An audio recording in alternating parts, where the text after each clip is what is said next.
Hindi pala yun. Dapat ano pala. Basta mahal pa.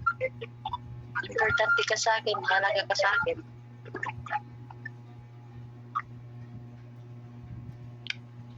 Mahal. Yes, my love.